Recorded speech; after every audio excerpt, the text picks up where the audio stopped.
mesmos repentina perdição. Então, irmãos, esses falsos profetas, né, eles são aliciadores, né, eles vão aliciando o povo, eles vão enganando, eles vão fazendo com que, através do engano, do aliciamento, né, essas pessoas vão se afastando da fé, vai tirando essas pessoas da fé verdadeira, a qual aprendeu, a qual foram ensinados através dos ensinos ortodoxos da palavra de Deus. O que é ortodoxia? Já aprendemos aqui. Essa palavra significa crença correta. Então é uma crença correta. Alguns vão dizer aí um ditado popular: todas as religiões levam a Deus. Não. Todos os caminhos são caminhos verdadeiros. Não. Há somente um caminho verdadeiro, que é através de Jesus. Há somente uma religião verdadeira, que é através do cristianismo, aquela que conduz e leva o homem a Deus o Pai através do Senhor e Salvador Jesus Cristo. Então a Bíblia sempre nos ensina que, através desses instrumentos, né, diabólicos, nós precisamos estar bem firmados na rocha, como diz lá em Mateus capítulo 7, 24. Ele vai dizer para nós não sermos também como meninos. A Bíblia vai nos trazer essa orientação para não sermos como meninos, né? Para que nós o quê? Não venhamos ser arrastados aí da nossa caminhada. É que Paulo vai dizer lá em Efésios capítulo 4, versículo 11. Então a maior parte desses homens, irmãos, que nós vemos, eles são homens desaprovados. Por que são desaprovados? Porque eles se opõem à verdade. Eles se opõem, né, à palavra de Deus. E nós vamos ver que já havia, desde a época do Antigo Testamento, homens assim. A Bíblia vai dizer para nós, lá em 2 Timóteo 3,8, diz assim: como Janes e Jambres resistiram a Moisés, assim também estes. Olha só, Paulo está usando o contexto do Antigo Testamento e aplicando no seu tempo. Ele vai dizer, da mesma forma que Janes e Jambres, que eram os mágicos do Egito, né, os profetas do faraó, os magos, né, os adivinhos, eles se opuseram a Moisés. Ele está dizendo que no seu tempo também haveriam homens desta mesma forma, resistindo à verdade. Ele diz assim, ó, sendo homens corruptos de entendimento e réprobos quanto à fé. Ou seja, homens que têm a sua mente já cauterizada. Cauterizada. Eles resistem à verdade, né? Eles ensinam o que a Bíblia condena. Eles abrem brechas que a Bíblia diz, por exemplo, em relação a pecados, né? Eles dizem não haver a realidade do inferno, de Satanás, tá, irmãos? E eles desfazem da Bíblia muitos desses, né? Por quê? Porque eles vão seguir as suas próprias opiniões, eles vão se firmar em argumentos que são humanos, né? De uma visão humana, eles vão se firmar em argumentos filosóficos, eles vão se firmar em argumentos científicos. Mas qual é a nossa regra de fé e prática e conduta? É a palavra, né? É a palavra de Deus. Então, eles dizem que a Bíblia não é a verdade, eles dizem que a Bíblia é cheia de erros, eles negam a existência do céu, eles negam a existência do inferno, eles negam a existência do diabo, né?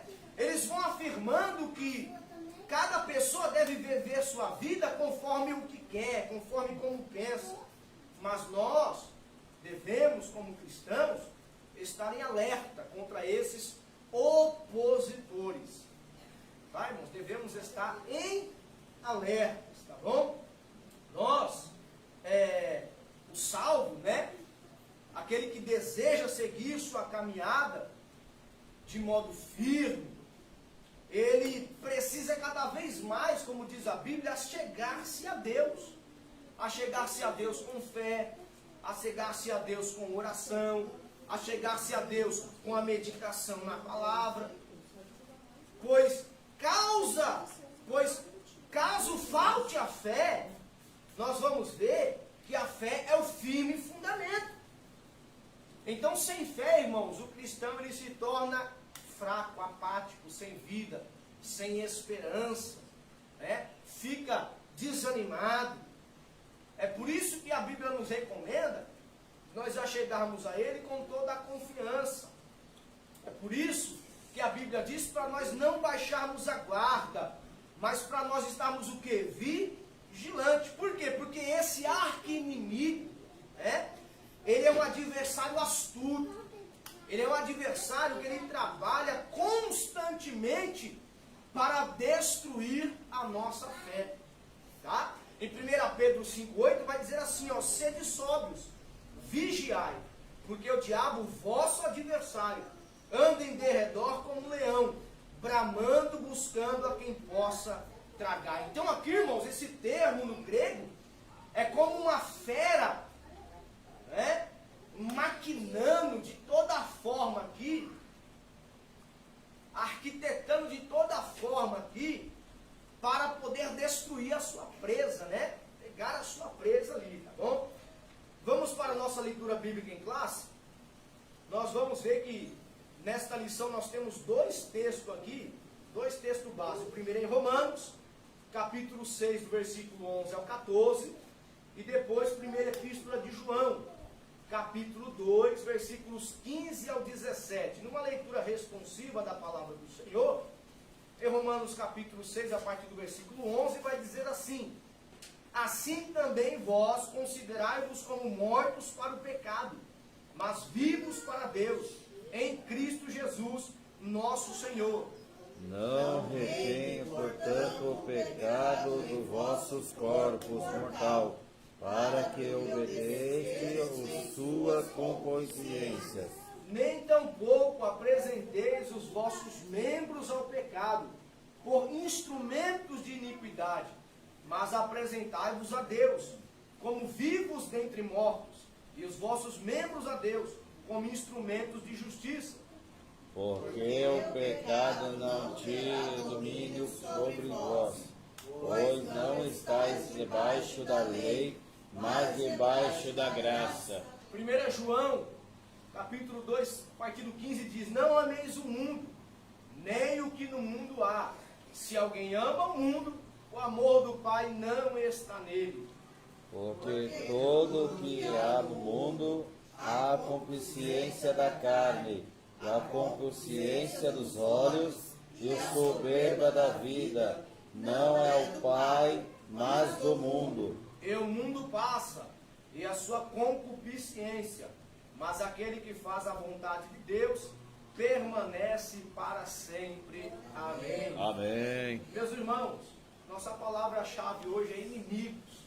Nós temos aqui 3 objetivos na nossa lição. O primeiro é identificar o primeiro inimigo do cristão, que é o diabo. O segundo é explicar o conceito bíblico da palavra carne, Então sabemos aí que no grego essa palavra carne, ela tem a palavra no grego sartes e também soma, Então em alguns momentos vai se referir à carne como um corpo humano, a matéria, o corpo físico, mas em outros momentos como a natureza pecaminosa, decaída, adâmica, tá bom? O terceiro é apresentar o termo mundo, enfatizando os 3 níveis de vícios infames de acordo com a lição. Então nós vamos ver, irmãos, que há algumas definições dentro da palavra mundo. Tá? Há algumas definições, tá bom? Não é o mesmo significado. Por exemplo, todos são cosmos, ou seja, a criação do universo, da Terra. Nós vamos aprender isso aí hoje, tá bom? O nosso primeiro tópico vai falar o primeiro inimigo do cristão, o diabo. Olha aí, irmãos. Então, irmãos, o que nós vemos aqui, nesse primeiro tópico, é que o pensamento moderno hoje sobre Satanás, ou o diabo, ele pode vir aí de algumas perspectivas culturais, tá? Filosóficas, ou até mesmo aí religiosas. Quando nós vamos nas crenças religiosas, essas acreditam que há a existência de Deus, Há a existência de Deus. Eles acreditam em anjos e também em demônios. Crê-se que Satanás é uma entidade maligna que se opõe ao Senhor e consequentemente também aos seus servos, né? E ele é visto como uma figura do mal. Assim creem o cristianismo e assim creem também o islamismo. Quando nós vamos ver os grupos envolvendo aí o ateísmo, né? Quando nós vamos ver o secularismo, né? Na maioria das vezes, esses grupos, eles são naturalistas, ou seja, não acreditam no sobrenatural. Esses grupos, eles são negativistas, eles negam a verdade de que existe céu, inferno, diabo, tá, irmãos? Eles afirmam que Satanás é somente uma construção mental fantasiosa, fraca, né? Ele não é nenhum agente do mal, mas é apenas algo aí mitológico, né? Um símbolo, um arquetipo para representar o mal, representar a injustiça, a oposição. Eles acreditam também a natureza humana das pessoas e as forças negativas, né? Dizem eles aí, as quais estão presentes na sociedade. Quando nós falamos da psicologia, da filosofia, né? Falam de Satanás sendo como um tipo de figura que carrega uma personificação marcada por aspectos aí sombrios, né? O que envolve também, eles falam, o subconsciente humano, ou seja, isso se configura na prática com efeitos relacionados ao ser humano em razão de impulsos, de desejos egoístas, ou até mesmo aí de a negação desta responsabilidade pessoal do ser humano, tá bom? Então ambas as ciências, a psicologia e também a filosofia, para eles, Satanás não passa de uma metáfora. Para eles, Satanás não passa de uma metáfora, ou seja, por meio do qual eles atentam para que a natureza humana, né? Eles atribuem a natureza humana, né? E eles vão ali, tratando da filosofia, eles fazem aquela pesquisa, né? Eles fazem aquela busca no ser humano, vendo esse lado obscuro da psique. Por exemplo, aí entra a psiquiatria, tá? Então eles têm a filosofia e também a psicologia como Satanás, como uma metáfora, tá, irmãos? Como uma metáfora. Quando nós vamos para a crença da cultura, a cultura popular, nós vamos ver aí dentro da pós-modernidade, né? A nova era, vamos ver aí o esoterismo, tá? A figura de Satanás para eles é vista ali de várias formas, tá, irmãos? A figura de Satanás é vista de várias formas. E nós vamos ver nos nossos dias a dias, na cultura popular, essas formas presentes aonde? Aí em filmes, essas formas presentes em seriados de TV, essas formas presentes na arte, essas formas presentes na música, né? Então esse inimigo, esse suposto inimigo, ele é visto apenas como uma figura que muitas das vezes eles expressam ali medo, né? Terror, expressa medo, por exemplo, quando nós vemos aqueles casos de possessões, né? Em alguns filmes, seriados de TV, pactos por meio de morte e sangue. Então, apenas ali retratam, né?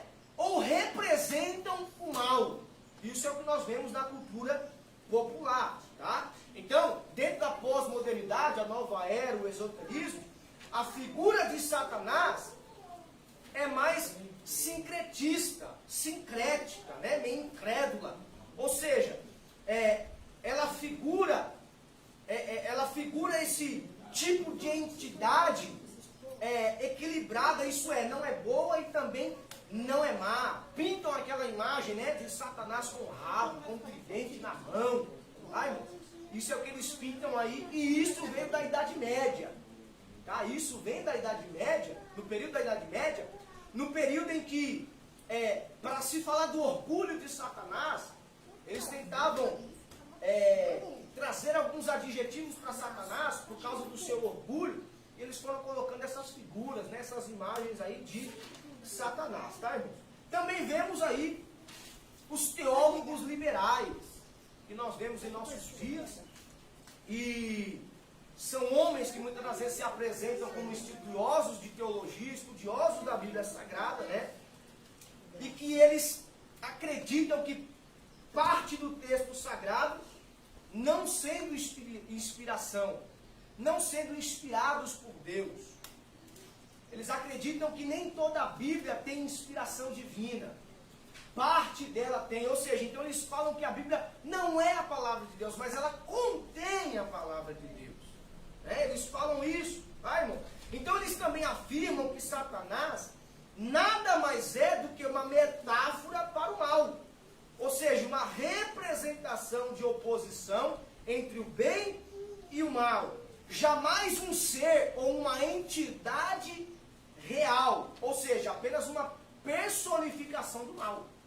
É o que eles acreditam, os teólogos liberais. Ah, irmãos, eles acreditam que trata-se apenas ali de uma força, né, negativa, presente na sociedade, que vai alterando o comportamento humano. Mas nós sabemos que nem toda desgraça, nem todo mal é somente do comportamento humano. Há um agente por trás disso. Há uma pessoa. Satanás, irmãos, é uma pessoa. Satanás é um ser. Tá? Quando eles falam dos textos bíblicos que fazem alusão a Satanás, os teólogos liberais, eles interpretam afirmando que são apenas histórias simbólicas. Né? São apenas histórias simbólicas, alegorias, mas nunca fatos literal. Então eles não creem nessa literalidade de Satanás ser um ser pessoal. Dele ser uma pessoa com desejos, né? Com vontades. E a Bíblia vai dizer que ele é. Houve um teólogo em uma sala, que ele estava ensinando, ele disse assim para os seus alunos: quantos aqui creem no diabo? E muitos ali levantaram a mão dizendo que não acreditavam na existência do diabo. Então ele perguntou: quantos aqui creem na existência de um ser espiritual, Deus? Aí a maioria levantou a mão. Aí ele falou: por que vocês creem na realidade, né, de um ser espiritual, Deus, e não creem na realidade de um ser espiritual, o diabo?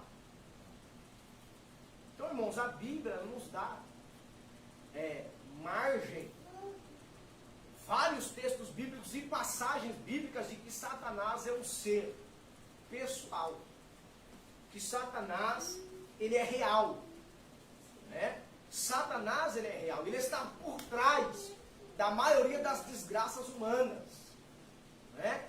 Das desgraças que acontecem, tá? Vamos lá. E o primeiro subtópico fala sobre isso, ó, do primeiro ponto. O diabo é real. Então nós vamos ver que através dos livros da Bíblia, desde lá do Gênesis, já mostra Satanás. Já mostra, falando da serpente, que era o diabo. Então, desde o primeiro livro da Bíblia, no Antigo Testamento, já vai falar para nós das ações desse ser maligno, que foi criado por Deus. Ele foi um ser criado por Deus, mas que por causa da sua rebelião, por causa do seu orgulho, né? Nós vamos ver alguns textos ali como Isaías, como Ezequiel, que alguns até atribuem que não é a Satanás, né? Alguns dizem que não é. Mas ali, irmãos, é uma referência, se não me engano a palavra é de duplo. Me faltou agora a palavra que eu não lembro agora, irmão. Já estudei sobre isso. Dupla referência. É uma mensagem ali, aqueles textos de dupla referência. Ela está falando do contexto imediato da época, por exemplo, o rei de Tiro. Está falando daquele rei, mas é uma referência também a Satanás. Tá? Então é uma dupla referência ali, tá bom? Então alguns acreditam só no sentido literal do texto, atribuindo ao contexto imediato da época ali. Não creem nessa dupla referência, tá? Nós acreditamos que o diabo é real. Nós cremos na palavra de Deus. Nós acreditamos piamente no que ela diz sobre Satanás, irmãos. E ela diz que Satanás é um ser real. A Bíblia vai dizer que Satanás ele é um ser real. As passagens bíblicas, quando nós olhamos, que tratam sobre ele, nós vamos ver que é seguido tanto no judaísmo como no cristianismo. E elas evidenciam isso, nós acreditamos nisso. Tá? A primeira referência que nós vamos ver envolvendo esse ser maléfico, nós vamos ver que está associado à serpente, como eu já disse aqui lá em Gênesis capítulo 3. Você vai ver ali a ação já diabólica, maléfica desse ser, desde Gênesis capítulo 3. Ele é o responsável pela queda do homem. O diabo, a antiga serpente. O judaísmo vai descrever Satanás como adversário. O judaísmo vai descrever Satanás como acusador. Tá? Ele não é visto como um ser autônomo.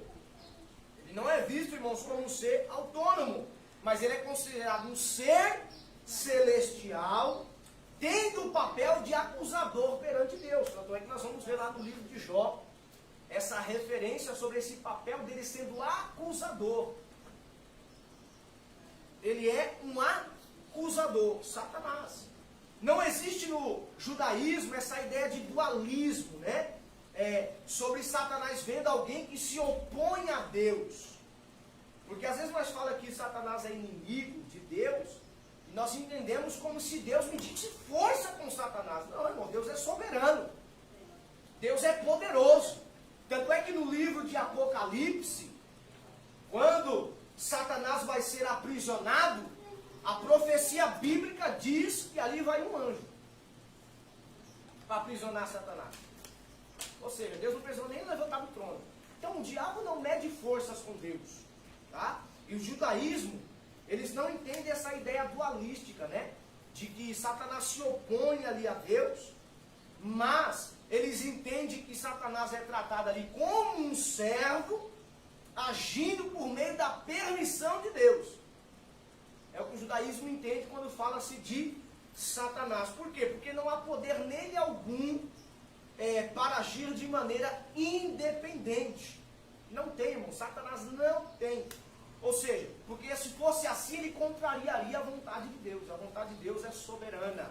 A vontade de Deus sempre prevalece, permanece a vontade de Deus. Deus ele é soberano. Tem outro ser igual a Deus. Não tem ninguém que mede forças com Deus. Tem ninguém que é igual a Deus. Tem ninguém que é superior a Deus. Tá? Jesus, nós vamos ver que ele vai deixar bem óbvio quanto à realidade de Satanás. Nós vamos ver que Jesus não vê Satanás, irmãos, como uma representação metafórica. Não vê como um símbolo de alguma coisa. Não. Mas Jesus ele vai descrever Satanás como um inimigo que procura semear joio no meio do trigo.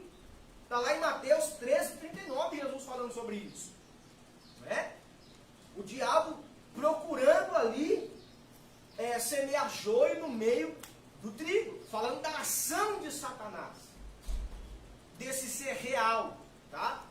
Jesus também afirmou que com a vinda dele ao mundo já estava evidenciado a queda de Satanás. Né? Ele vai dizer em Lucas 10:18 que ele via Satanás cair do céu como um raio. O próprio Senhor Jesus vai falar sobre isso.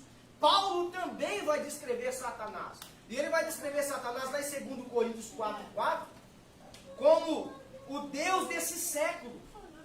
Lá em Efésios capítulo 2, versículo 2, Paulo vai dizer que ele é o príncipe da potestade do ar, fazendo referência ali a Satanás. Pedro vai na mesma direção, irmãos, quando ele diz que Satanás,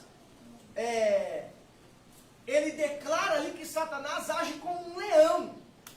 Né? Ele age como um leão, que ele procura ou busca quem ele possa tragar.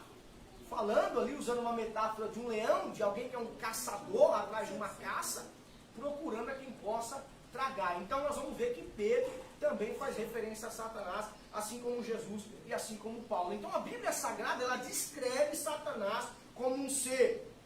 Ele é um ser, e ele é um ser poderoso, irmãos. Ele é um ser poderoso, tá? Mas ao mesmo tempo, nós vamos ver que a Bíblia mostra que Deus, ele é soberano sobre tudo e sobre todos. A Bíblia deixa claro isso. Inclusive sobre o diabo. Inclusive sobre Satanás. E o que nós podemos aprender nesta manhã? O que nós que estamos em Cristo, ou vivemos em Cristo, não temos que temer o diabo. Aquele que está em Cristo, aquele que tem o Espírito Santo de Deus, ele não deve temer o diabo e o seu poder. Por quê? Porque a Bíblia nos dá poder para vencer o poder de Satanás.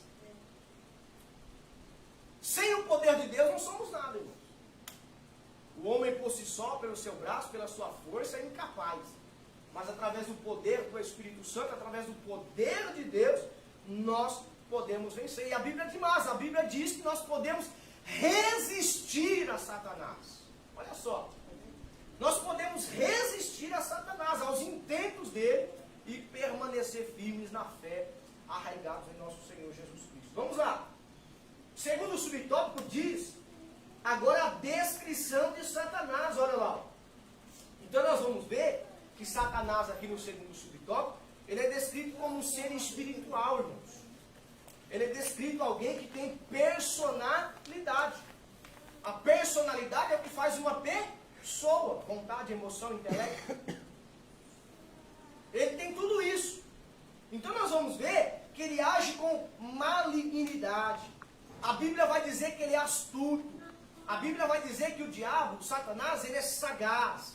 Que ele é enganador. A Bíblia vai dizer isso. Vai dar esses adjetivos, ou seja, essas qualidades de Satanás. Então ele é um ser maligno. Então nós não podemos desprezar a realidade de Satanás.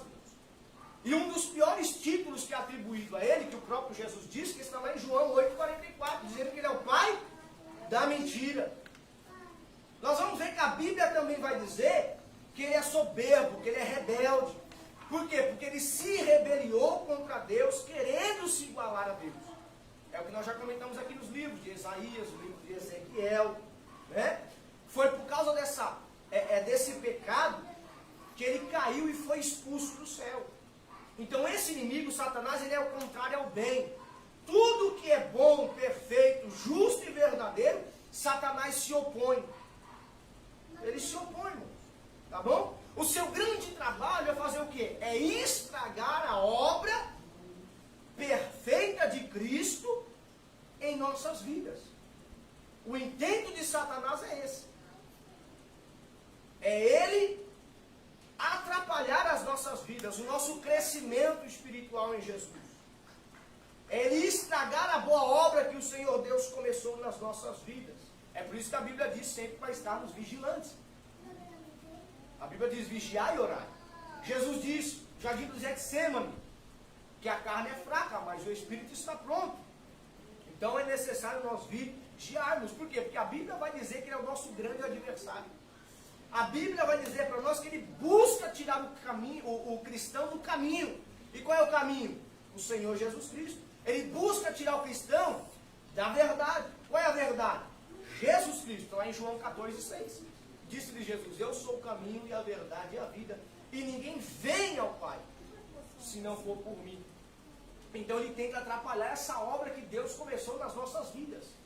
Satanás, esse ser real, esse ser descrito nas páginas das Escrituras como um ser maligno, astuto, sagaz, né? Mentiroso. Irmãos, então o que ele quer? Ele quer fazer nós voltarmos, retornarmos à nossa antiga vida. Ou seja, voltar para uma vida de desobediência e voltar para uma vida de rebeldia. É isso que Satanás tenta contra as nossas vidas.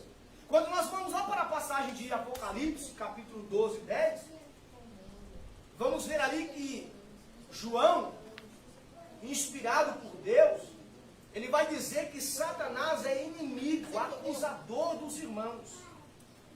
Lá em Apocalipse capítulo 12, versículo 10. Então, através desse trabalho de Satanás maligno, ele sempre nos aponta diante de Deus. Sempre, irmãos, aponta o dedo diante de Deus, aponta as nossas falhas, aponta os nossos pecados. Qual é o intuito dele? É manchar a nossa fé, é macular a nossa fé, como ele fez com Jó, tentando manchar a fé de Jó, tá? Então Satanás, ele também promove algumas coisas. Ele promove contenda, ele promove intriga. Satanás, irmãos, ele promove desavença. O trabalho de Satanás é promover baderna. O trabalho de Satanás é promover confusão. O trabalho de Satanás é colocar mentiras. O trabalho de Satanás é também colocar falsos ensinos, desvirtuar as verdades bíblicas, é colocar doutrinas de demônios, como diz Paulo, aprovando que a Bíblia condena, dizendo que as pessoas podem viver uma vida sem santidade, sem obediência, sem submeter-se a Deus, né? Nós vamos ver que hoje em dia estão mudando essas verdades bíblicas. Até tempos atrás, pecados que eram pecados vergonhosos, né? Hoje você vê essa liberalidade por aí afora.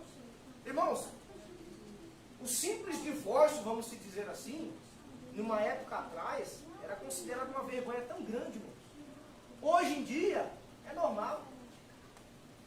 E muitas das vezes até em cima de púlpitos, né? Nosso pastor já bem disse aqui que já pegou situações, já está em cima do púlpito. O obreiro pega a esposa do outro, a outra do outro, e está tudo certo, está tudo bem. E está tudo junto, congregando, tá, né, irmãos?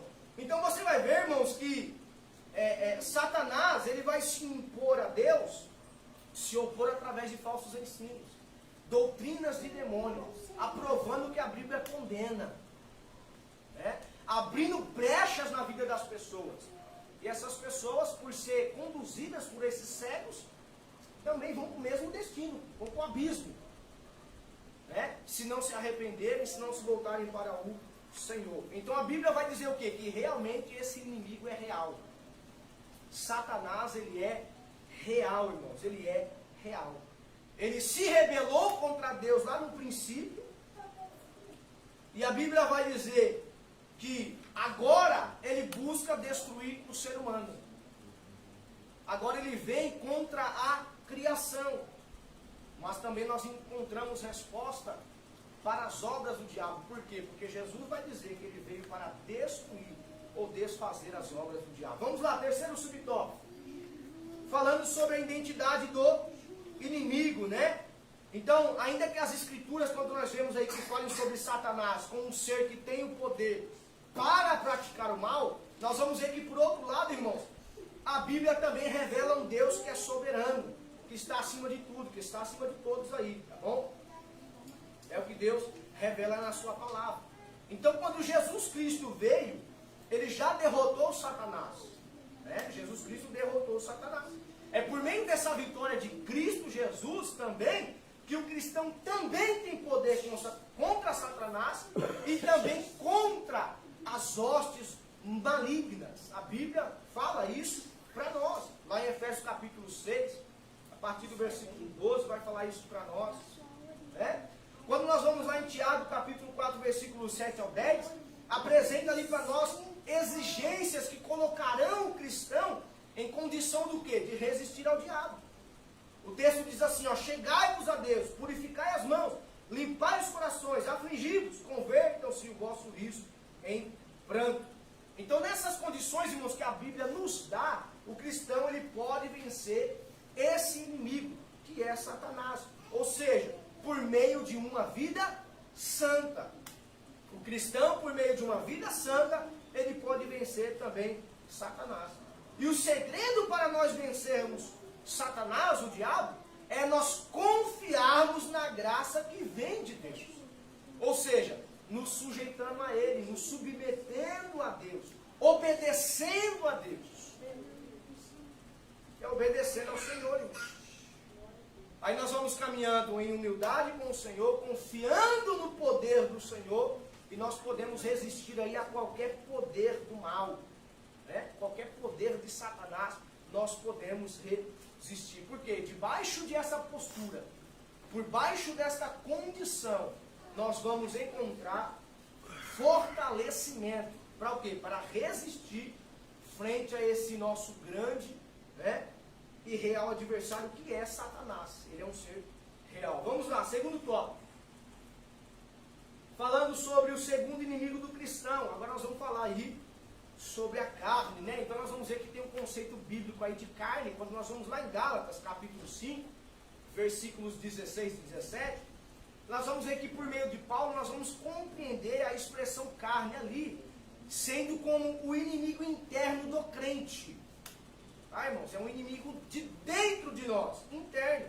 Por quê? Porque se refere ali à natureza carnal, né? Pecaminosa, essa natureza humana caída, tá bom? Essa expressão aponta para esse homem que está separado de Deus, para esse homem que vive na prática do pecado. Então está falando aí dessa natureza pecaminosa. E vai acontecer um atrito aí, vai acontecer um duelo. Quando? Quando nós temos em nós agora a nova natureza. Ou seja, a velha natureza não é erradicada. Ela só vai ser erradicada na glorificação do corpo. O último estágio da salvação. Então há um duelo, há um atrito, há um conflito, há uma luta que vai nos falar que é a velha natureza contra a nova natureza, que foi implantada no nosso ser a partir da regeneração, a partir do novo nascimento. Quando nós passamos a andar e a viver pelo Espírito, buscando agradar quem? Buscando agradar ao Senhor nosso Deus. E essa carne é a velha natureza. Ou seja, essa velha natureza contraria tudo isso em nós. Ela é contrária. Tudo que o Espírito quer, ela não quer. Ela é contrária, ela se opõe. A inclinação dela é para a carne, para as obras da carne, diferente do Espírito, quando nós estamos aí com essa nova natureza. Pode falar aí, Marília. Isso é tão verdade que acho que o apóstolo Paulo fala, né? O bem que eu queria fazer, que eu não fiz e não consigo, mas o mal que eu não queria, eu sei que eu não é para me fazer. Olha só. É tão, eu creio que ele está falando ali que é tão assim, que você vai ver se você não vigiar, não persistir, não estar em vigilância, você realmente, o bem que eu queria, eu também não fiz. Algo impede, e o mal que eu não queria fazer, viver, já acabei fazendo. Aleluia. Então nós vamos ver esse duelo dentro de nós. E quando nós vamos ver para as muitas cartas que Paulo ele escreveu, Paulo ele trata constantemente desse assunto, irmão. E ele evidencia o poder dessa natureza em muitas das vezes. Por exemplo, lá em Romanos 8, capítulo 8, versículos 5 a 8, ele vai escrever ali que aqueles que se inclinam para a carne, eles cogitam para as coisas da carne. Os que se inclinam para a carne têm desejos para as coisas da carne. Mas também aqueles que se inclinam para o Espírito, visam as coisas do Espírito. Então, de certa forma, tem poder essa natureza velha. Tanto é que Paulo diz que nós devemos mortificá-la. Ela deve ser mortificada. Né? Paulo, lá em Gálatas 5, 19 e 21, ele vai mostrar para nós as obras da carne. Ele vai mostrar não só as obras da carne, mas o quanto elas são perversas. E mais do que isso, ele vai dizer que através delas, nós não herdamos o reino dos céus. Ela nos fecha a porta dos céus, irmãos. Olha só, fecha a entrada no reino celestial, as obras da carne. Porque Paulo diz, os que cometem estas coisas não herdarão o reino de Deus. Então o que Paulo está dizendo? Que é para nós, para não cumprir as concupiscências da carne, nós andarmos no Espírito. É isso que ele está dizendo. né? A ênfase que ele dá é para nós sermos guiados pelo Espírito, orientados pelo Espírito Santo na nossa caminhada cristã. E isso vai implicar em o quê? Em ter uma vida santa. O contrário de uma vida de pecado é uma vida em santidade. Uma vida santa. E nós vamos ver que o Espírito Santo tem esse papel de nos santificar. Você está falando aí, hoje, eu acho que o mal, né, dentro de nós, aqui todos, né, eu acho que é o ego. Hoje, o ser humano, o cristão, ele tem um ego tão assim, que isso muitas das vezes impede ele, entendeu, de fazer a vontade de Deus. É porque eu não vou fazer. Deus manda eu fazer assim, mas eu sou isso. Eu sou aquilo. Eu estudei.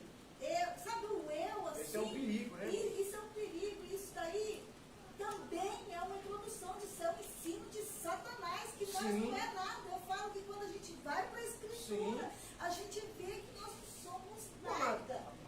Precisamos. A palavra de Deus diz, mas vem do pó, irmão. Exatamente. Eu falo que eu nada. Às vezes, eu não vou levar essa ofensa. Eu não vou fazer porque não.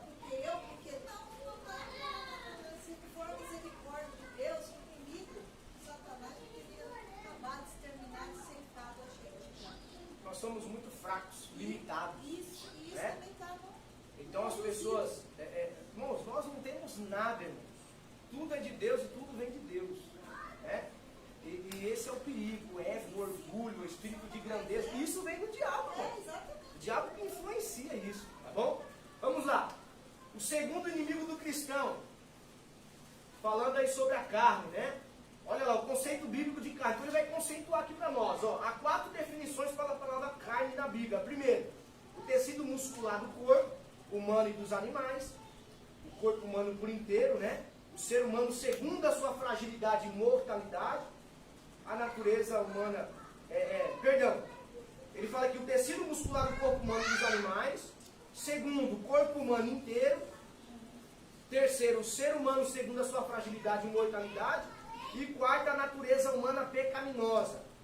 Ele vai dizer, dentro de muitas perspectivas da palavra carne na Bíblia, a expressão concupiscência da carne fala de uma grande relevância. Por quê? Porque quando o apóstolo João usa esse termo, ele se refere à satisfação carnal em todas as suas dimensões, como glutonaria, sensualidade, bebedeira, relações sexuais ilícitas. Então aqui ele está falando dessa natureza pecaminosa, tá, irmãos? A expressão revela que não há critério ou norma moral num contexto em que a busca pelo prazer individual dita a tendência, é o egoísmo em grau elevado, ou seja, a inclinação total para a carne. Né? O cumprimento das obras da carne. Então a pessoa está aqui com o seu entendimento obscurecido, né? Está com a sua mente cauterizada. Ele está aqui sendo levado pela sua natureza pecaminosa, para aí ele fazer e praticar toda sorte de pecados das obras da carne, tá, irmãos? Vamos lá, a carne no Novo Testamento. Então nós vamos aprender aí que as abordagens falando de carne no Novo Testamento, irmãos, tem expressões diferentes, né? Por quê? Porque vai depender ali do seu contexto, que está ali no texto. Então nós já vemos aqui que tem hora que faz referência ao corpo, tem hora que faz referência ao ser humano, tem hora que faz referência à natureza pecaminosa. Então depende do seu contexto para você ter uma boa interpretação. A regra da hermenêutica aí, você precisa ver o contexto. Você não pode tirar um texto isolado e fazer uma aplicação sem entender ali o seu contexto, tá?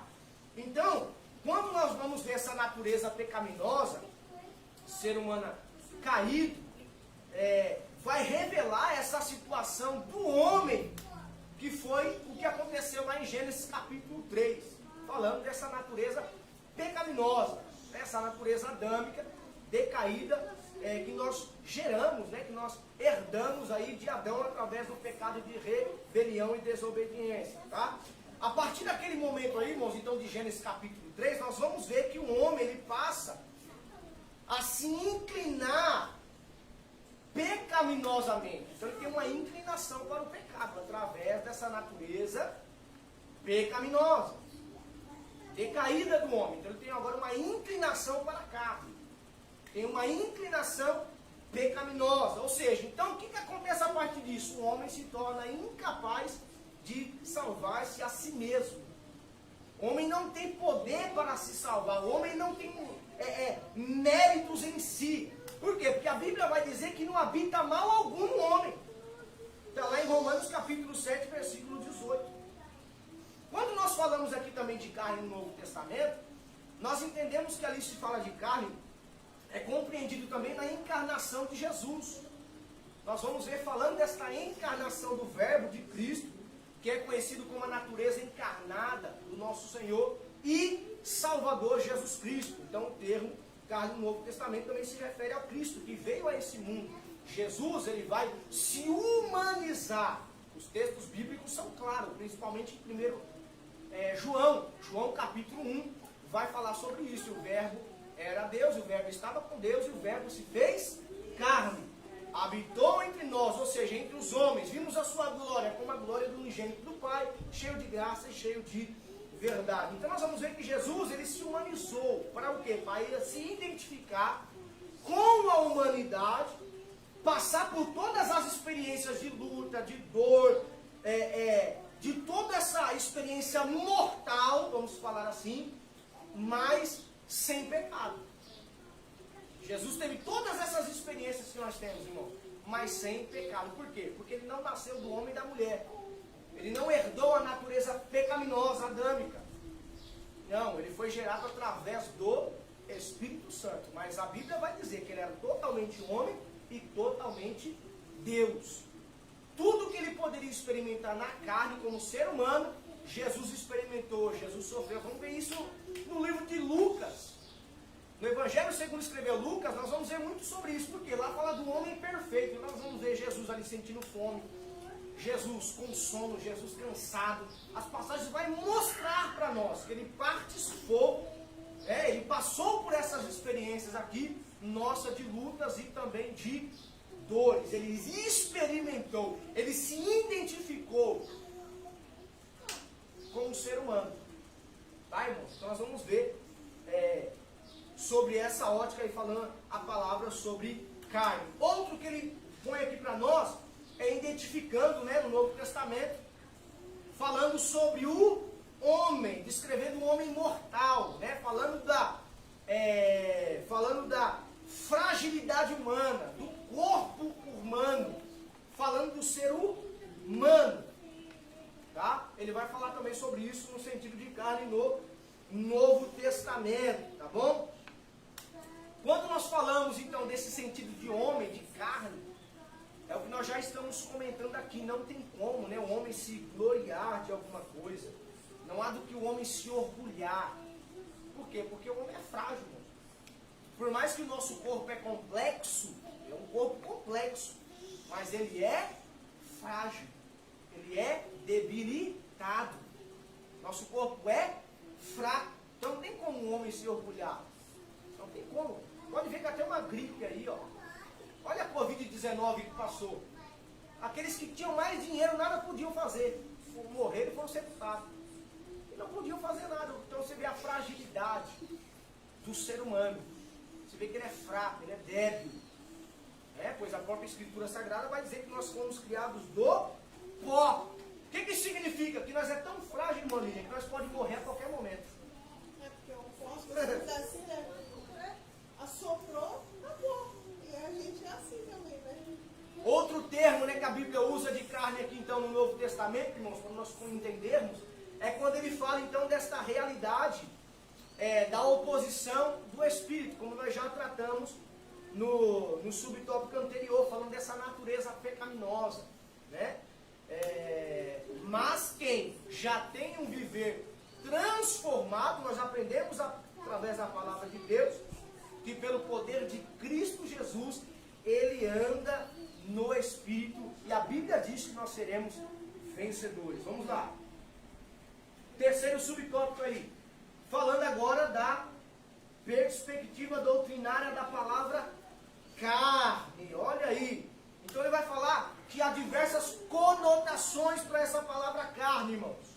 Há várias conotações na Bíblia em relação a essa palavra carne, tá bom? E o que acontece? Ela vai variar. Vai variar o sentido dessa palavra nas diversas colocações que é feita na Bíblia Sagrada. Então por isso nós dissemos aqui que tem que ir também entender o seu contexto, para saber ao que está se aplicando, tá bom? Muitas das vezes, a primeira que nós podemos destacar, quando se fala de carne, é se referindo ao corpo humano, seja do homem, seja do animal, né? Nós vamos ver que está óbvio lá em Gênesis capítulo 2, versículo 23, e também é aplicado à parte fraca do homem, como esse ser físico, falando também da natureza pecaminosa. Então depende aí, então, do seu contexto, tá bom? Terceiro tópico, falando agora do terceiro inimigo. Então nós vimos aqui já o primeiro inimigo, Satanás, vimos aqui o segundo inimigo, a carne, e agora nós vamos para o terceiro inimigo. Qual é o terceiro inimigo do cristão? O mundo. Ele poderia colocar mais um aqui, tá, irmãos? Mas eu não sei se caberia na revista. O pastor Caramuru Afonso, ele disse que poderia colocar outro inimigo, que é a morte. O último inimigo a ser vencido é a morte, na glorificação do corpo. Ele poderia também ter colocado esse aqui, mas ele achou por bem fechar no terceiro aqui, que é o mundo, tá bom? Então vamos lá, o terceiro inimigo do cristão, o mundo. Ele fala aqui de perspectivas bíblicas da palavra mundo. Então olha aí, irmãos, então há algumas definições. Quando nós vemos na Bíblia Sagrada a palavra mundo, essa expressão mundo, ela tem alguns significados diferentes. Vai depender do quê? Vai depender ali do seu contexto, do que ela está inserido. Dentro do seu contexto, o que está relacionado. Não estão entendendo ou não? Amém. Então, dependendo do contexto, vai se referir ao que ela está relacionada. Por quê? Porque quando nós vemos a palavra mundo, ela tem algumas definições diferentes. Por exemplo, lá em João está lá, 3,16. Porque Deus amou o mundo de tal maneira que deu o seu Filho unigênito, para todo aquele que nele crê não pereça, mas tenha vida eterna. Aí João diz o quê? Não amemos o mundo. É a mesma definição? Não. Então, dentro do seu contexto, há diferença. Então, pode ser uma definição para o mundo quando trata da criação de Deus. Vamos lá. O universo criado por Deus. Está lá, Gênesis capítulo 1, versículo 1. O que diz Gênesis capítulo 1, versículo 1, irmão? Me ajuda. No princípio criou Deus os céus e a terra. Olha. Vocês não fazem o professor passar vergonha na frente das câmeras. Amém, meus irmãos? Então, irmãos, pode se referir também a toda a humanidade, tratando-se de pessoas. Eu já citei aqui, João 3,16. Quando fala mundo, ali está falando da humanidade, está falando de pessoas, ser humano. Tá? Então, nós já vimos duas definições. Primeiro, criação de Deus, universo. Segundo, humanidade, ser humano. Tá? E ainda pode falar de uma sociedade humana que vive em pecado, que é chamada de sistema. Sistema pecaminoso. Ou seja, uma sociedade humana que vive com seus valores, crenças e costumes. Ou seja, um mundo no qual nós nos referimos como inimigo do crente. Trata desse sistema atual que se manifesta contra Deus e também contra os planos de Deus e também contra a sua palavra. Tá, irmãos? Então esse sistema, tá? Ou seja, é os valores de um mundo sem Deus. E eles são marcados por práticas pecaminosas. Homens pecaminosos. Eles são marcados por essas práticas pecaminosas. Então eles vão se opor ao quê? A tudo que é santo, a tudo que é verdadeiro, a tudo que é justo. Vai se opor esse sistema. Ou seja, é a humanidade que está em pecado e não quer saber de Deus, não quer saber dos planos de Deus, e eles produzem essas obras carnais, imorais, pecaminosas. É o sistema pecaminoso. É por isso que João vai se referir a esse sistema. Ele vai dizer que o mundo jaz no maligno. Aqui ele não está falando do mundo, criação do universo. E ele não está falando em si da humanidade, mas do sistema, do homem em rebelião contra Deus, praticando pecados, obras carnais, imorais. E nós vamos aprender, irmãos, que o mundo ele é adversário da nossa fé. O mundo ele é adversário da nossa fé com Deus. Está lá em João, 1 João 2, 15 a 17. O que o apóstolo Paulo diz lá? Ele nos adverte para que nós não amemos o mundo. E ali não se trata, como eu já disse aqui para os irmãos, de um mundo físico, universo, cosmos, planeta. Não. Ali ele está falando do mundo pecaminoso. Está falando de um mundo pecaminoso. Tá? Ou seja, um mundo que nós não devemos amar. Por quê? Porque o contexto desse mundo aqui tem valores pecaminosos. Tiago vai falar sobre isso lá em capítulo 4, versículo 4, que afirma que todo aquele que se torna amigo do mundo é inimigo de Deus. Por quê? Porque as crenças e valores do mundo são contrárias aos padrões divinos, aos princípios divinos, aos princípios bíblicos. São práticas imorais, pecaminosas, todas as obras da carne manifestas. Então é a contrário a Deus, a sua palavra, aos seus princípios, aos seus valores, as crenças, que nós acreditamos através da palavra de Deus. Vamos lá. Então esse mundo aqui, irmãos, com seus valores, práticas pecaminosas, a mentalidade diabólica, sempre será o nosso inimigo. Foi o que o próprio Senhor Jesus falou em João 15, ele diz assim, João 15, versículo 18 e 19, se você quiser me acompanhar.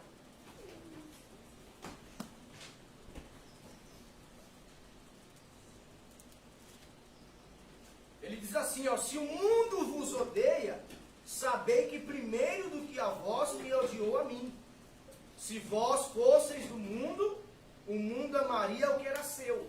Mas porque não sois do mundo, antes eu vos escolhi do mundo, por isso é que o mundo vos odeia. Então esse mundo é descrito por seus pecados, por suas misérias, por suas ambições, por seu materialismo, por seu ateísmo, por sua imoralidade, por seu orgulho, entre tantas outras coisas. Nós vamos ver que o apóstolo Paulo, ele vai alertar isso para nós, a todos que estão em Cristo Jesus, para jamais seguirem os padrões e os valores do mundo. Está lá em Romanos capítulo 12, versículo 2. Abre aí, leia aí. Romanos capítulo 12, versículo 2. O que diz aí, E não vos conformeis com este presente século. Algumas Bíblias traduções vai dizer mundo. Mas transformai-vos pela renovação do vosso entendimento, para que entendeis, ou para que experimenteis qual seja a boa, perfeita e agradável vontade de Deus. O que ele está dizendo? Não tomar forma, não se amoldar, não seguir os valores e esses padrões humanos. É isso que ele está dizendo. Pecaminosos. É isso que Paulo está dizendo aí para nós, tá, irmão? Romanos capítulo 12, versículo 2. Terceiro subtópico, vencendo o mundo. Vamos lá. Irmãos, e falando sobre Satanás, que é um ser real, ele usa, tá, irmãos, o mundo, e ele usa a nossa natureza pecaminosa. Ele faz uso do mundo e da natureza pecaminosa do homem para o homem errar, para o homem pecar, para o homem se afastar da fé, se afastar de Deus. Tá? Por isso que é tão importante nós termos esse conhecimento da realidade do diabo. Porque muitos acha que é só erro humano, é só desgraça no mundo mesmo, mas tem alguém por trás. Esse agente por trás, esse ser pessoal é Satanás. Tá bom? Isso que não estamos tirando toda a responsabilidade humana, né? Tem a responsabilidade humana, claro, aquele que vive na prática do pecado. Mas o diabo, ele usa do mundo, ele usa também da natureza pecaminosa do homem. Para o quê? Para tentar. Então o pecado, irmãos, está com o diabo. Mas a partir do momento que ele tenta nós e nós caímos na tentação e peca, o pecado faz parte de nós também. Tá? Quem foi o primeiro que pecou? Foi o homem? Não, foi Satanás. Satanás pecou. Depois ele vem tentar o homem no jardim. O homem cede à tentação e peca também. Né? Olha aí. Vamos lá. Nós paramos em vencendo o mundo, né? Terceiro subtópico, então, irmãos, vencendo o mundo. Então, o que nós entendemos aqui? Que o apóstolo João, ele vai deixar claro para nós, quando ele escreve, que a arma que nos conduz à vitória contra o mundo. Está lá em João, 1 João, capítulo 5, versículo 4. Ele diz assim, ó, porque todo que é nascido de Deus vence o mundo. E esta é a vitória que vence o mundo, a nossa fé. Então, o cristão nesse mundo aqui pecaminoso, por vezes ele é tentado. Tentação é pecado? Não. Tentação não é pecado. José foi tentado. Pecado é ceder para ela. Pecado é ceder e praticar a tentação. Né? Então, irmãos, o cristão, quando ele é tentado, quando ele é assediado pelo sistema, né? Esse sistema aí, o mundo no pecado, com seus valores, os seus padrões, os seus ensinos, os seus desejos, né? Mas o que a Bíblia diz aqui? Para nós vencer tudo isso aqui. É para nós viver uma vida marcada pela fé. E quando se trata de fé aqui, irmãos, essa palavra fé, a definição no grego, é fidelidade.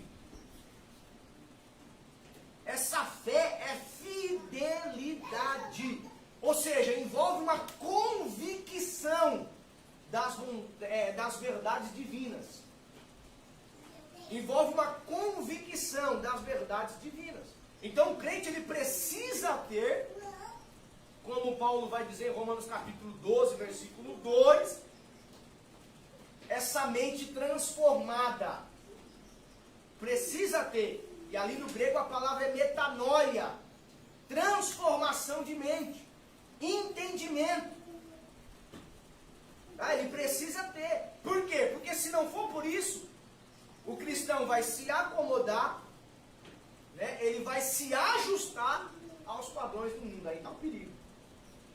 Olha lá. Romanos 12, 2. Está falando o quê? Não sedes conformados a esse mundo, mas sede transformados pela renovação do vosso entendimento. Então está falando de uma pessoa que não se amolda. Uma pessoa que ela não toma forma do sistema, desse mundo com seus padrões, os seus valores.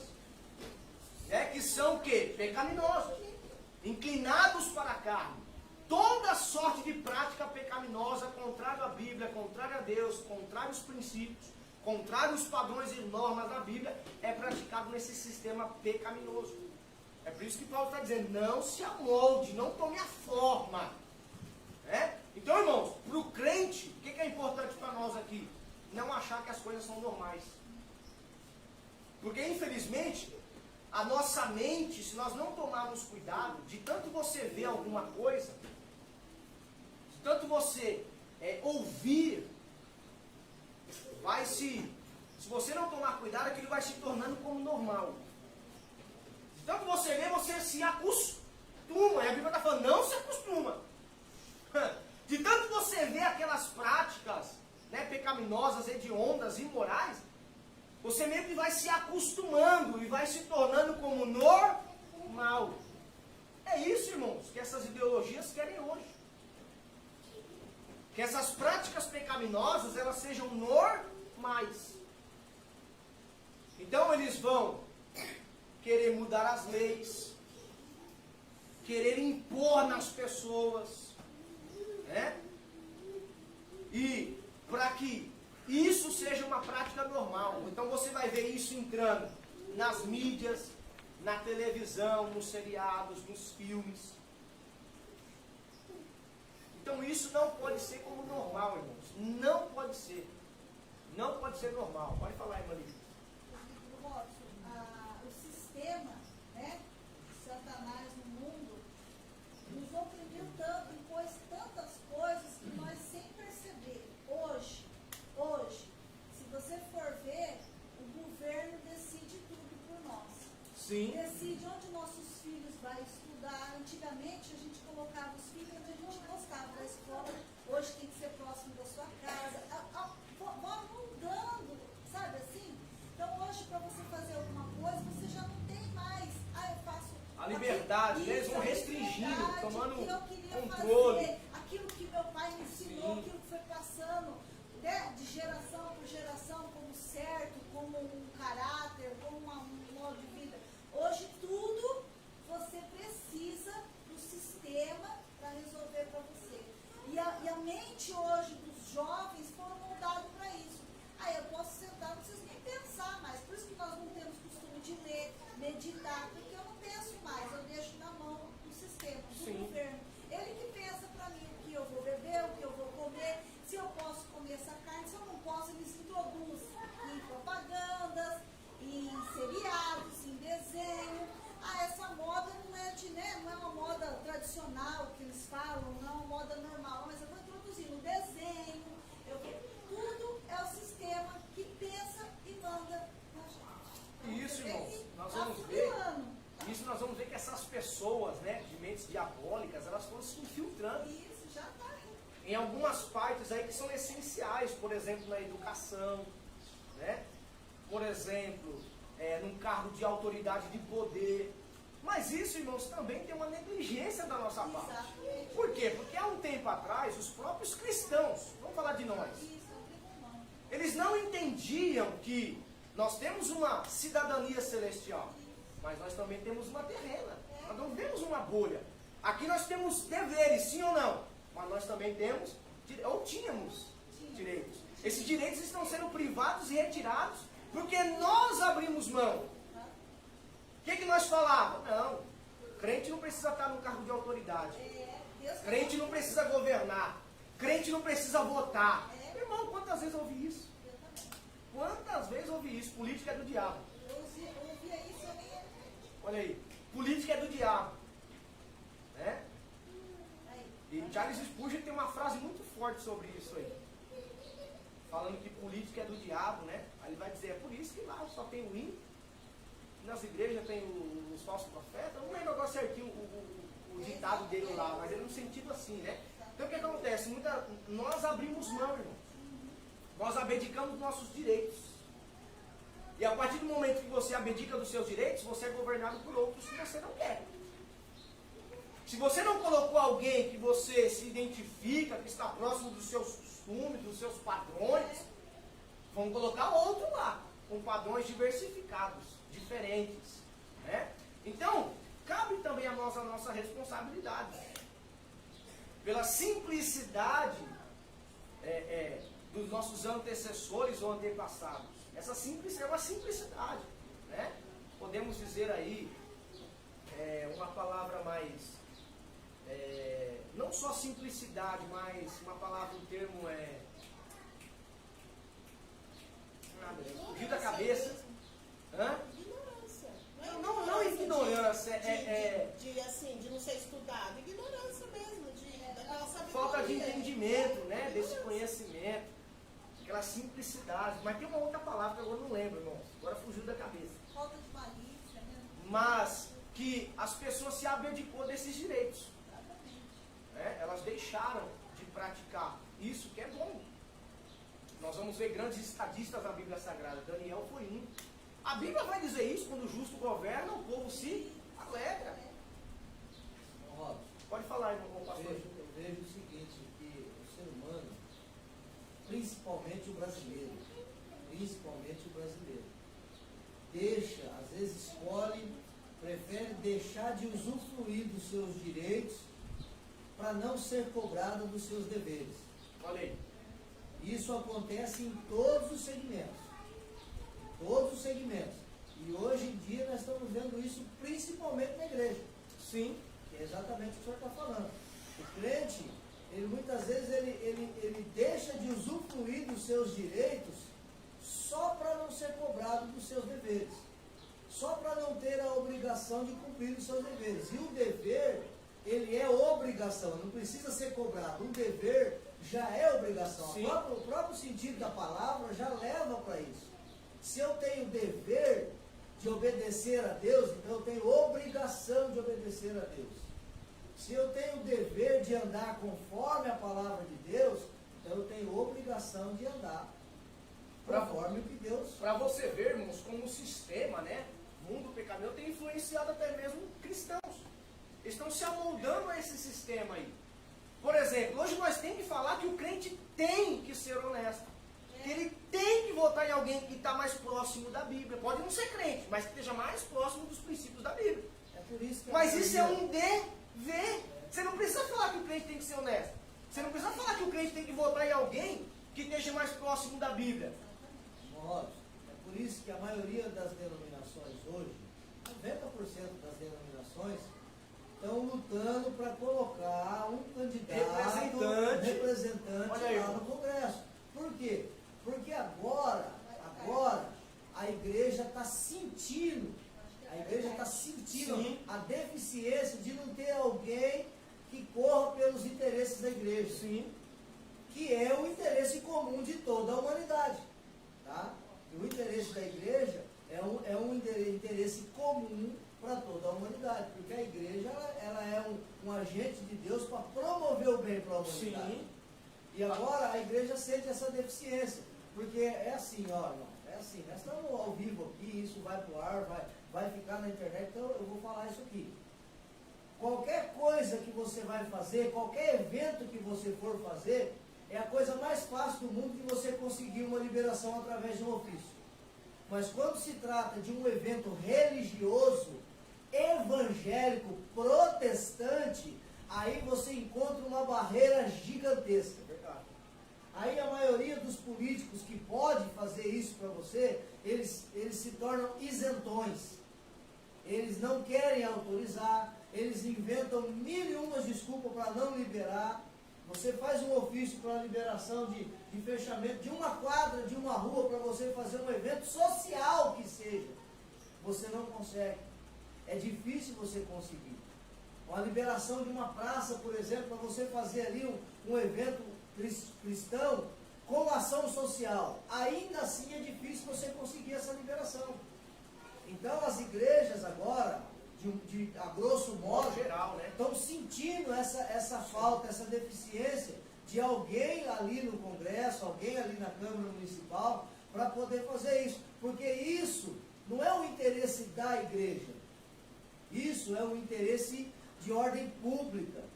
Porque quando a igreja vai fazer um evento cristão na rua, na praça, ou que seja, com ação social, isso traz benefícios espirituais e também materiais e também físicos para a população.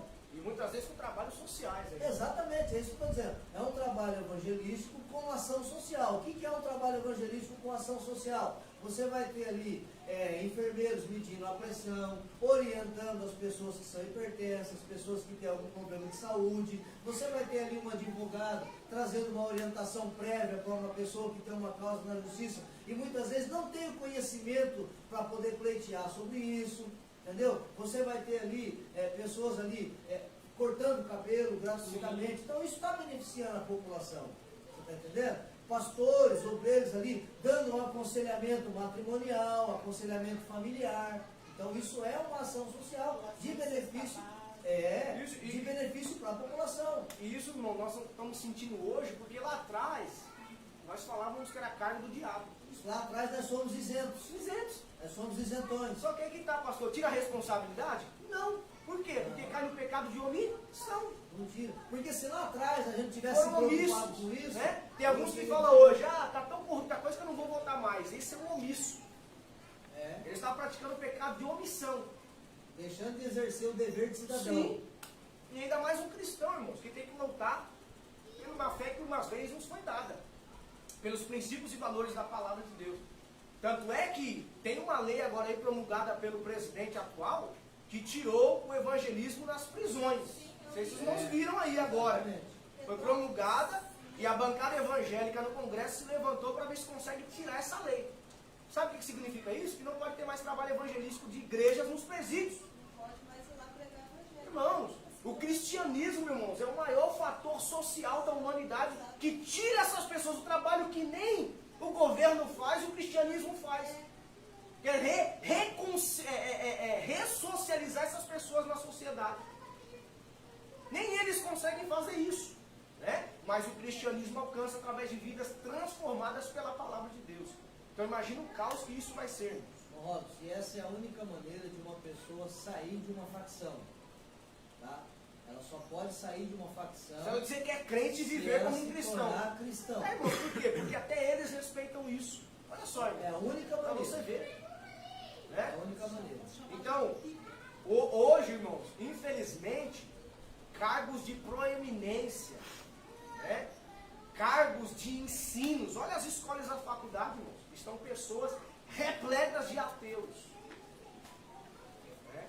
Pessoas repletas de ateus ali, irmão, que não acreditam em Deus, que pelo contrário lutam pelo lado oposto, ou seja, estão nesse sistema maligno de práticas imorais, né? Pecaminosas. Você vê, vira e mexe vídeos aí de mulheres, de homens, e depende da orientação sexual que eles falam que é, coloca lá coisas imorais, as crianças dançando, se beijando, e aí vai. É o que está acontecendo aí, irmão. É o que nós vemos hoje. Por quê? Porque antigamente, muitos desses cargos, não é para cristão, não é para crente. E eu digo sempre, irmãos, nem sempre o cargo ministerial seu é como pastor, é como presbítero, é como evangelista. Você está usando o seu cargo lá onde Deus te colocou, seja como um professor, como um advogado, como um juiz, como um presidente. Então as pessoas antigamente tinham muito desses cargos como o cargo, não, é do diabo. Aí entregou mesmo na mão do diabo, porque não tem um crente, mas tem um anticristão lá dentro. Tem um ateu lá dentro. O que se opõe a Cristo tem o espírito do anticristo. Sim. É isso que as Sim. pessoas não têm. Tem o espírito do anticristo. O sistema já está contemplado o sistema para o anticristo. E o que acontece? Como no tempo antigo, como o pastor nos ensinou sexta-feira, Deus vai deixar o sistema fazer a gente sofrer. Por quê? Porque agora vai ser com dor. Com dor. Nós vamos chegar até Cristo, mas não vai ser fácil. João já dizia isso aí, irmãos. Né? Não vai ser fácil. Todos aqueles que têm o Espírito do Anticristo já está entre nós. O que ele estava dizendo? Os opositores de Cristo já estavam lá no meio. Hoje é a mesma coisa. Né? São essas pessoas que são opositoras de Cristo, da igreja, do povo de Deus, dos padrões bíblicos, dos bons costumes, dos princípios bíblicos. E é o que nós estamos vendo hoje aí. E assim, o sistema hoje está proibido de se pregar nos presídios. Que é o trabalho de capelania que nós fazemos. Sim. Amanhã vai estar proibido a igreja de pregar nas praças e nas ruas. Aí depois de amanhã vai estar proibido os templos de estarem abertos para as pessoas poderem. Porque quando a gente vai ao presídio, a gente vai à rua, nós vamos levar o evangelho. Sim. Mas tem aquelas pessoas que precisam tanto que elas procuram. Então elas vêm à igreja. Aí não vai ter mais tempo aberto para as pessoas poderem procurar a verdade. Então, isso é o sistema. O sistema que vai fazer isso. E essas coisas é gradativamente. Irmãos, a questão da sensualidade, se você puxar na sua memória, lá atrás, em 1900 e alguma coisa, quando tinha o show da Xuxa, quando tinha aqueles programas infantis, você puxa lá um vídeo desse lá que você vai ver crianças cantando e as mulheres sensualizando, dançando lá de biquíni, dançando lá de maiô, coisa que não tem nada a ver. Isso já vinha lá atrás, irmãos. Lá nos anos 60, anos 70, isso já existia. Então, já vem preparando para o dia que chegou hoje. Isso aí já era uma preparação para o dia de hoje, tudo é normal. Hoje você vai no mercado, a vestimenta das pessoas no mercado é igual cerca de arame farpado, irmãos. É igual cerca de arame farpado. Ela demarca a sua propriedade, mas ela não limita a visão. Você está entendendo? A vestimenta que as pessoas. Obrigada. No trabalho, é no mercado, é no trabalho, é nas lojas, é no centro da cidade, é no ônibus. Você entendeu? Aonde você vai, a vestimenta que o povo usa hoje é cerca de arame farpado. Demarca a sua propriedade, mas não limita a visão. Você entende? Por quê? Isso aí é normal, é uma coisa que veio gradativamente embutindo na mente das pessoas e hoje as pessoas acham normal. Acha comum. Entendeu? Hoje se tornou normal. Vamos lá, meus irmãos. Meus irmãos, então para concluir, vencendo o mundo aqui. Como que nós vencemos? Ou seja, procurando, né, uma vida aí que seja dominada pelo Espírito Santo de Deus. Por quê? Porque só assim é que nós não vamos ceder à carne. Precisamos ter o conhecimento da palavra, que é o que estamos fazendo hoje aqui também, nesta manhã. Aliado com o quê? Aliado com uma vida o quê? De oração, com uma vida de jejum, com uma vida de vigilância. É o que a Bíblia nos orienta, nos ensina. Como Paulo também disse, pensando nas coisas que são de cima. Não só as terrenas, mas as de cima. Andando pela fé. Esse andar pela fé, firmado pelo quê? Pela palavra de Deus, ou seja, pelo conhecimento da palavra de Deus. Essa fidelidade à palavra de Deus, aos princípios bíblicos que já foi estabelecido, procurando ter uma vida cheia do Espírito Santo. É assim que nós vamos vencendo o mundo. Então o cristão, ele não precisa sair do mundo. O cristão não precisa se isolar. O cristão não precisa viver como uma seita religiosa. O cristão não precisa viver como uma bolha. Porque ainda mais que ele esteja, irmãos, nesse sistema, num mundo terrível de podridão, de pecado, ele não se contaminará. Eu dei um exemplo aqui na última aula, como a garça. A garça com aquelas pernas longas, aquelas penas branquinhas, mas branca. Ela pisa na lama, mas você não vê uma mancha de lama nas suas penas branquinhas. É assim o cristão. O cristão está no mundo, não é do mundo, mas ele também procura viver uma vida que não se contamina com esse mundo. Novamente é o que Paulo diz em Romanos 12:2. Não se amolda, não toma forma, não vive os padrões, não vive nos moldes. É por isso que nós dizemos que o cristão está do lado contrário da maré. Ele rema contra a maré. Ele está do lado contrário, oposto do mundo. Então, irmãos, isso já é o meio de nós nos avaliarmos. Se nós estivermos parecidos com o mundo, então não estamos parecidos com Deus. Não estamos andando com Deus.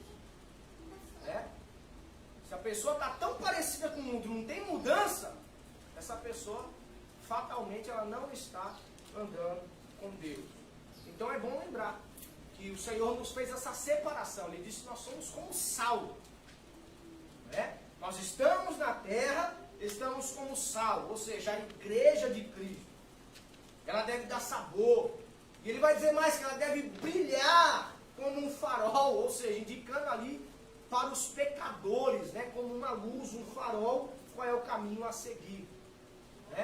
E a última recomendação aqui é que nós precisamos ser cristãos com uma vida transformada, ou seja, capaz de influenciar, capaz de transformar, refletindo esse brilho de Cristo, para o quê? Para que as pessoas vejam nossas boas obras e glorifiquem o nosso Pai que está nos céus. Capacidade de influência, irmão? Alguém que diz, nossa, eu quero ser como aquele irmão, aquela irmã, eu quero ter uma família como aquela família. Quero ter uma vida como aquela pessoa leva a sua vida, debaixo da bênção de Deus. Coisas que glorifiquem aos homens, a Deus, diante dos homens. Conclusão. O apóstolo Pedro nos adverte a respeito do plano do inimigo em nos tragar, com o objetivo de destruir a obra realizada em Cristo em nossas vidas. Ele quer enfraquecer a nossa caminhada rumo aos céus. A ação diabólica é feita mediante os ataques do inimigo. Então, para não ceder aos seus ardis, precisamos viver constantemente sob a presença do Espírito Santo, preparados e fortalecidos em Deus. Está aí, irmãos, a nossa lição número 5 deste dia, que nós aprendemos, com data de 5 de maio de 2024. A nossos irmãos que estiveram conosco nesta manhã, que Deus os abençoe. Que Deus abençoe sua casa, sua família. Em nome de Jesus, nesta manhã, deixamos aqui o nosso convite especial para estar conosco presencialmente a nossa congregação. Lembrando que estamos aqui em Bauru, na Igreja Assembleia de Deus Ministério no Ipiranga, no núcleo habitacional do Otávio Haas, na rua Gabriel de Almeida Senja, número 118. Teremos culto neste domingo às 19 horas. Venha você, nosso convidado especial. Estamos aqui sob o escudado do nosso pastor local, o pastor Renato Silva, e também sob o escudado do nosso pastor setorial, o pastor Luiz Fernandes de Oliveira, nosso pastor, segundo vice-presidente do Ministério Ipiranga, e também na nossa convenção da nossa Comoesco. Lembramos que a nossa igreja sede está localizada aqui mesmo em Bauru, na rua Felicíssimo Antônio Pereira, número 129. Deus os abençoe e até uma próxima aula, querendo Deus.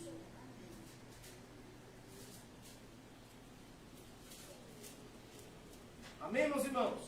Meus irmãos, nossa próxima aula